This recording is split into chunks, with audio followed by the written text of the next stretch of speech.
اب simultaneous contrast بھی آ رہا ہے جی، وَبَشِّرِ الَّذِينَ آمَنُوا وَعَمِلُوا الصَّالِحَاتِ، اور اے نبی علیہ السلام آپ خوشخبری دے دیجئے ان لوگوں کو کہ جو بات مان لیتے ہیں، یعنی ایمان لے آتے ہیں اور نیک اعمال اختیار کر لیتے ہیں، ان لہم جنات تجری من تحتها الانہار، کہ ان کے لیے باغات ہیں جن کے نیچے نہریں بہتی ہوں گی، کلما رزقوا، جب کبھی بھی انہیں رزق دیا جائے گا اس جنت میں، منہا ان باغوں میں سے، من ثمرۃ الرزق، کوئی پھل رزق کی شکل میں ان کو جب پیش کیا جائے گا، اہل جنت کو جنت میں جب کوئی فروٹ دیا جائے گا، قالوا هذا الذي رزقنا من قبل، وہ کہیں گے یہ تو وہی ہے جو ہمیں اس سے پہلے دنیا میں بھی دیا جاتا تھا، وَأُتُوا بِهِ مُتَشَابِهًا، حالانکہ وہ ان کو اس سے ملتا جلتا فروٹ دیا جا رہا ہوگا،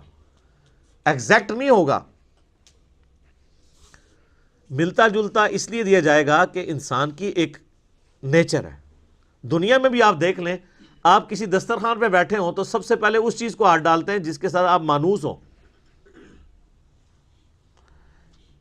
آپ کسی ولیمے پہ بھی جاتے ہیں تو آپ کے سامنے کوئی ایسی عجیب و غریب ڈش آ جائے تو آپ اس کے رسک نہیں لیتے کھانے کا، کہ پتہ نہیں کیا ذائقہ ہو، الٹا پلیٹ بھر کے بیٹھ جاؤں اور اس دوران جو میں نے کھانا تھا وہ ختم ہی ہو جائے، یہ بھی چانس ہوتا ہے نا۔ تو انسان مانوس اس چیز کے ساتھ ہوتا ہے جو پہلے اس نے اس کو ایکسپیرینس کیا ہو، یہ اللہ تعالیٰ نے انسان کی نیچر رکھی ہے۔ تو جنت میں بھی ابتدائی مہمان نوازی کے طور پہ جنتیوں کو وہ رزق دیا جائے گا جو دنیا میں وہ ایکسپیرینس کر چکے ہیں، آم، کیلا، انار، سیب، جو ہمارے ایکسپیرینس میں۔ اب دیکھنے میں تو وہ فروٹ دیکھنے میں تو ویسا ہی ہوگا، تو وہ کھانے سے پہلے ہی بات کریں گے کہ تو یہ وہی چیز ہے، ایتھے بھی آ کے وہی کچھ، لیکن اللہ فرمائے گا کہ ان کے اس کی طرح کا ہوگا لیکن ویسا نہیں ہوگا۔ اب انور اٹور کا ذائقہ اور ایک دیسی آم کا ذائقہ برابر ہو سکتا ہے؟ دیکھنے میں تو دونوں ایک جتنے ہوتے ہیں، شکل و صورت بھی ملتی جلتی ہوتی ہے، لیکن زمین آسمان کا فرق ہے ٹیسٹ میں۔ اسی طریقے سے چونسے کا ٹیسٹ ہو یا کسی دوسرے آم کا، وہ برابر نہیں ہو سکتا۔ تو یہ تو دنیا میں ہی اللہ نے اتنا فرق رکھا ہوا ہے، تو آخرت میں جو آم دیا جائے گا وہ دنیا والا آم نہیں ہوگا، ہاں شکل و صورت میں ضرور ملتا جلتا ہوگا، لیکن اس آم کی تو کیا بات ہے۔ اللہ تعالیٰ جنت میں ہمیں اپنے محبوب صلی اللہ علیہ وآلہ وسلم کا پڑوس نصیب فرمائے، آمین۔ وَلَهُمْ فِيهَا أَزْوَاجٌ مُطَهَّرَةٌ، اور وہاں پہ ہوں گی ان کے لیے پاکیزہ بیویاں۔ پاکیزہ بیویاں دنیا کی بیویاں بھی اور جنتی حوریں بھی، وہ آگے چل کے ذکر آ جائے گا اس حوالے سے۔ اچھا، جنت میں جتنی بھی نعمتیں ہیں نا، ان میں جو یعنی ڈومیننٹ نعمتیں ہیں، ان کا کچھ نہ کچھ حصہ اللہ نے دنیا میں اس حوالے سے رکھا ہے کہ انسان اس نعمت کو ایکسپیرینس کر سکے، لیکن وہ زمین آسمان کا فرق ہے، لیکن کسی درجے میں ایکسپیرینس کروایا گیا، اور ایکسپیرینس کروایا گیا ہے تو تبھی ان چیزوں میں اٹریکشن ہے، اگر اٹریکشن نہیں ہوگی تو اس کے لیے تگ و دو کون کرے گا۔ اچھا، اس سے یہ بھی بات پتہ چلی کہ جنت کا لالچ بھی اللہ تعالیٰ خود دے رہا ہے، لہذا یہ جو ڈاکٹرین مشہور کی گئی ہے کہ ہمیں دوزخ کے ڈر کی وجہ سے یا جنت کی لالچ میں عبادت نہیں کرنی چاہیے، اللہ کے لیے کرنی چاہیے، تو یہ بالکل جعلی ڈاکٹرین ہے۔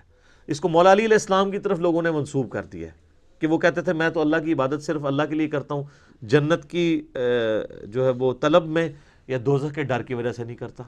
اس کے اوپر بھی میرا ایک کلپ ریکارڈڈ موجود ہے کہ یہ ڈاکٹرین صوفیاء نے پیش کی ہے، یہ قرآن کی ڈاکٹرین نہیں ہے، کیونکہ جنت کا جو لالچ ہے اس کے پیچھے لگنا اللہ ہی کی تو اطاعت ہے۔ یہ جنت کا لالچ شیطان نے دیا یا اللہ نے؟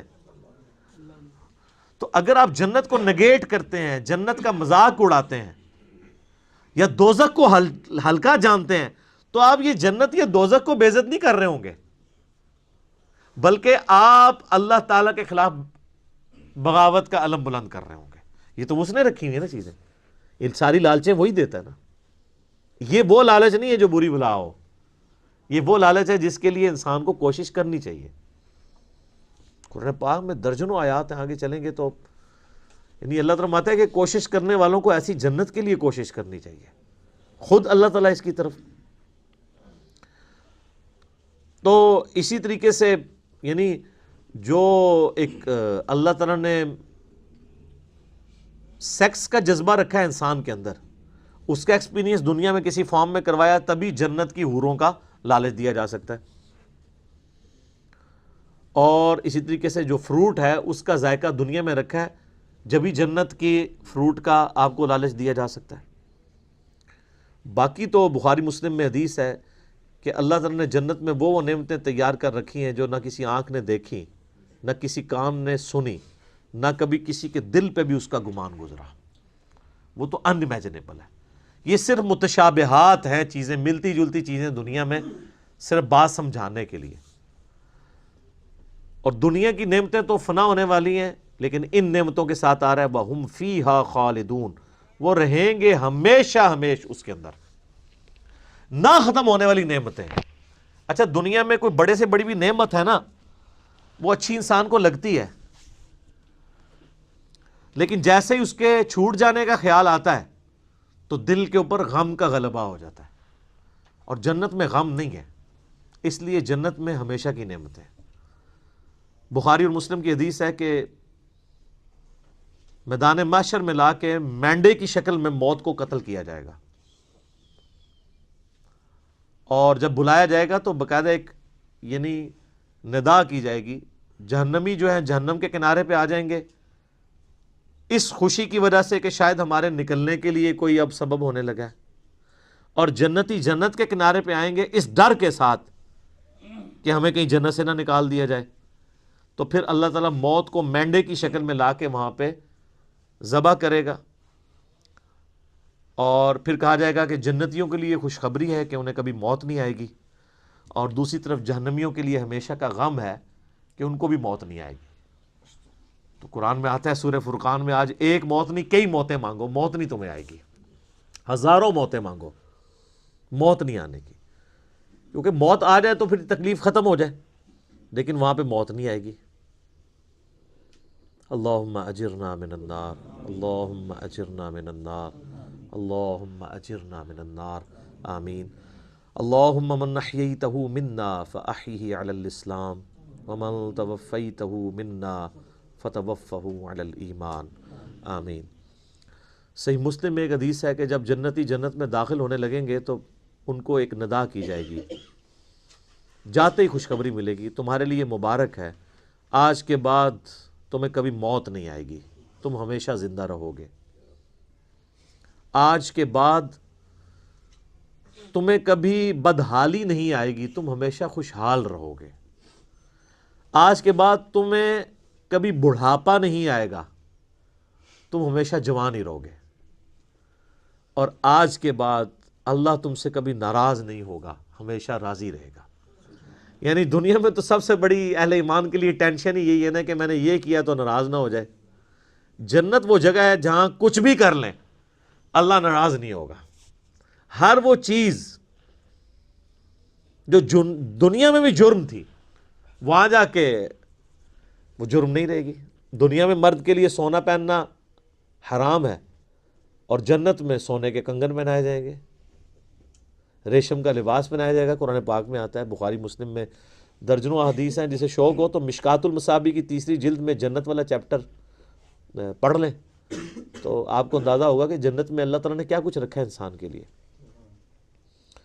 لیکن یہ بات اپنی جگہ ہے، ایک حقیقت ہے کہ جنت پہنچنا بڑا مشکل ہے، یہ سب سے بڑا المیہ ہے۔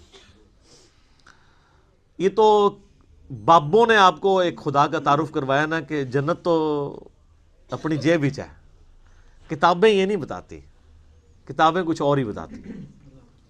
صحیح مسلم میں حدیث ہے کہ اللہ تعالیٰ نے جنت کو ناگوار چیزوں سے ڈھانپ رکھا ہے، یعنی جنت تک پہنچنے کے لیے کئی ناگوار چیزوں سے آپ کو گزرنا پڑے گا، پھر جنت آئے گی۔ اور جہنم کو اللہ تعالیٰ نے خوشنما چیزوں سے ڈھانپ رکھا ہے، یعنی ہر اٹریکٹ فل چیز دوزخ کی طرف لے کے چلی جائے گی۔ ناگواری تو ہے نا، یعنی روزانہ 5 وقت نماز پڑھنا دنیاوی طور پہ ایک تردد تو ہے، سردیوں میں وضو کرنا ایک تردد تو ہے، گرمیوں کے روزے رکھنا ایک تردد تو ہے، حلال اور حرام کا فرق کرنا ایک تردد تو ہے، اور دوسری طرف آپ جو اپنی مرضی کے مطابق کوئی بھی کام کرتے جائیں وہ سیدھا آپ کو دوزخ کی طرف لے جائے گا، جو آپ اپنی مرضی سے کریں گے. اور جو اللہ کی مرضی سے کرنا پڑتا ہے اس میں تردد تو ہے، ظاہر وہ نفس کے خلاف ہے. تو یہ مسلم شریف کی حدیث کمال حدیث ہے کہ جنت ناگوار چیزوں سے ڈھانپی ہوئی ہے اور جہنم خوشنما چیزوں سے. اس کی ایکسپلینیشن جامع ترمذی میں، سنن ابی داؤد میں، سنن نسائی اور ابن ماجہ میں ہے کہ جب اللہ تعالیٰ نے جنت کو پیدا کیا تو حضرت جبرائیل علیہ السلام سے کہا کہ جائیں جنت کو جا کے وزٹ کریں کہ میں نے کیسی رہنے کی جگہ بنائی ہے. جب حضرت جبرائیل علیہ السلام جنت گئے اور اس کی خوبصورتی دیکھی تو اللہ تعالیٰ نے کہا کہ جبرائیل کیسا پایا جنت کو؟ انہوں نے کہا اللہ تیری عزت کی قسم کوئی بندہ ایسا نہیں ہوگا جو اس میں جانے کے لیے جان دھڑ کی بازی نہ لگا دے، کیا زبردست جگہ تو نے بنائی ہے. اللہ نے فرمایا اچھا. اللہ تعالیٰ نے جنت کو ناگوار چیزوں سے ڈھانپ دیا، جو مسلم شریف کی حدیث ہے، اور کہا اب جا کے ذرا جنت کو دیکھو. جب وہ دیکھ کے آئے تو انہوں نے کہا تیری عزت کی قسم مجھے نہیں لگتا کوئی بندہ جنت میں جانے میں کامیاب ہوگا، اتنا مشکل ہے. سر یہ ہے کتابوں کا خدا. یہاں کہتے ہیں نہیں جناب ایک دفعہ بھی پڑھ لیا ایک دفعہ بھی پڑھ لیا ایک پھیرے ہی لگے گا. اور سورہ فرقان میں اللہ تعالیٰ فرماتا ہے کہ جہنم ہمیشہ رہنے کے لیے بھی بری جگہ ہے اور ایک لمحے کے لیے رہنے کے لیے بھی بری جگہ ہے. آپ لاکھ کہتے رہے کہ پھیرا لگے گا. اچھا یہ پھیرا بھی اس لیے ہم کہتے ہیں کہ ہم نے کبھی اس پھیرے کو امیجن نہیں کیا، آپ کو ادھر بیٹھے بیٹھے امیجن کروا دیتے ہیں. اگر کسی شخص کو یہ کہا جائے کہ ایک فجر کی نماز چھوڑنے پہ آپ کو فجر سے ظہر تک ایک ایسے کمرے میں وقت گزارنا پڑے گا جو 10 بائی 10 فٹ کا ہوگا، اس میں 100 کوبرا سانپ ہوں گے، 100 بچھو ہوں گے، 100 اژدہے ہوں گے، لیکن صرف فجر سے ظہر تک بس، تو کوئی امیجن بھی کر سکتا ہے اس کو؟ اور ان سانپوں کو تو آپ مار بھی سکتے ہیں، تو جہنم کے سانپ کے بارے میں کوئی سوچ بھی سکتا ہے؟ چونکہ ہم نے امیجن نہیں کیا ہوتا اس لیے ایک پھیرے کی بات کرتے ہیں.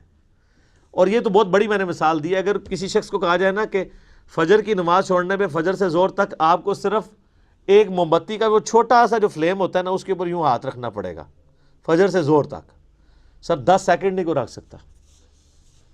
تو یہ کہنا آسان ہے پھیرے والی بات. اچھا وہ جو ترمذی، ابو داؤد، نسائی، ابن ماجہ کی حدیث ہے نا، اس میں آگے آتا ہے کہ پھر اللہ تعالیٰ نے حضرت جبرائیل سے کہا کہ جہنم جب پیدا کی فرمایا جہنم کو جا کے دیکھو.